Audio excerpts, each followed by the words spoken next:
Direktorat Narkoba Polda Sumsel kembali menggelar pemusnahan narkotika jenis sabu dan ekstasi. Hasil ungkap pihaknya dengan Polres Oki di halaman Mapolda Sumsel Selasa 15 Agustus 2017. Dalam pemusnahan ini, barang bukti narkoba jenis sabu seberat 197,92 gram dengan tersangka Katulistiwa, 87,40 gram sabu dengan tersangka Zakaria, sabu seberat 71,11 gram dengan tersangka Akbar, dan Inex 25 butir dengan tersangka Usman. Irjen Pol Agung Budi Marioto, Kapolda Sumsel mengatakan, Sumsel merupakan kawasan transit dan perlintasan yang sangat ideal bagi pengedar narkoba. Salah satunya jalur udara. Terkait itu, pihaknya telah berkoordinasi dengan Angkasa Pura dan meminta agar pihak bandara dapat memiliki mesin entry body scanner yang juga dimiliki Bandara Internasional Soekarno-Hatta.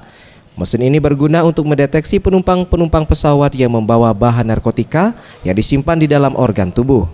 Juga untuk peredaran di sini, jadi itu lintasan. Saya sudah koordinasi dengan waktu Lebaran, saya Pangdam ketemu Angkasa Pura. Ternyata alat deteksinya yang model kayak di Jakarta itu belum punya.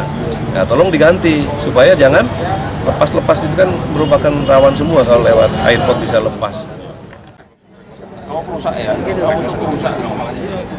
Tim Liputan Sriwijaya TV.